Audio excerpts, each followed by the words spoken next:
Hi everyone.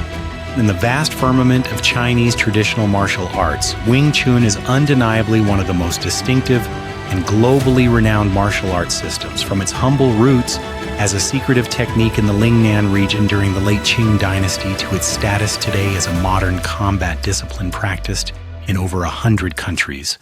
The trajectory of Wing Chun is a compelling martial arts saga. To understand its core philosophy, using softness to overcome hardness, and redirecting force rather than fighting it, one must trace its origins back to both legend and historical fact. The legend, Ng Mui, Yim Wing Chun, and a feminine legacy.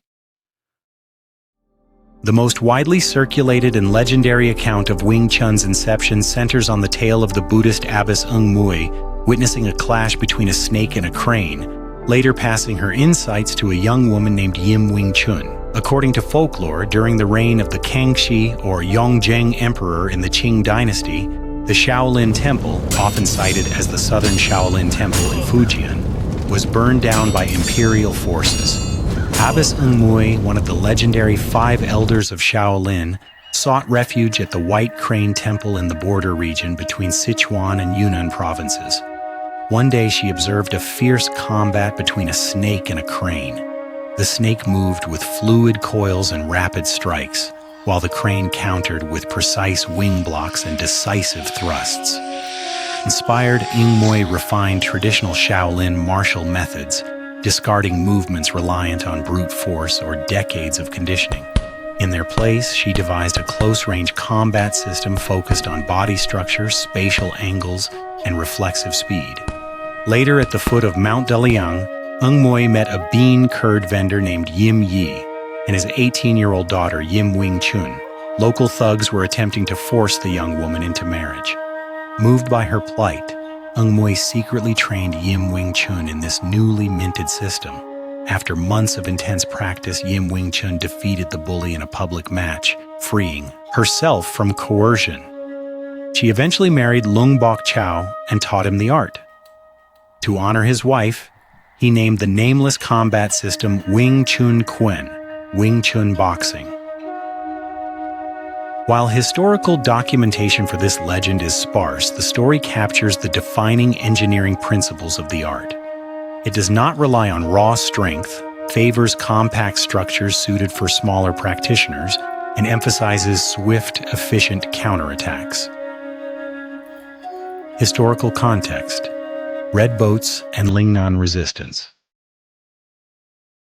From an academic and historical perspective, martial arts historians generally attribute the real-world development of Wing Chun to the Red Boat opera troupes and secret anti-Qing resistance movements in Guangdong during the Qing dynasty. Between the Qianlong and Daoguang eras, Cantonese opera performers traveled along the waterways of the Pearl River Delta in distinct red junks, known as red boats.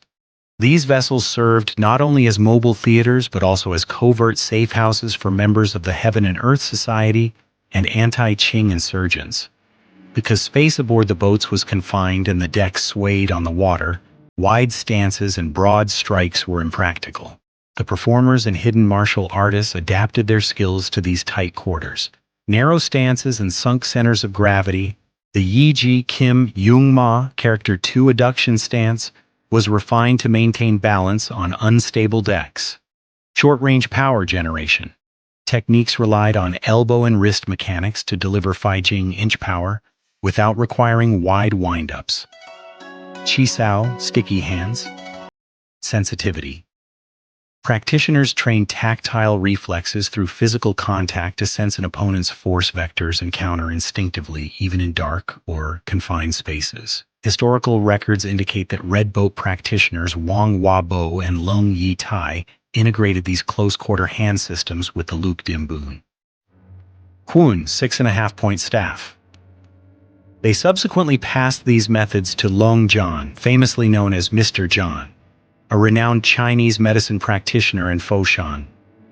Dr. Lung John systematized and formalized the principles, laying the foundation for modern Wing Chun. Evolution. From Dr. Lung John to Grandmaster Ip Man. The modern evolution of Wing Chun can be divided into 3 pivotal stages.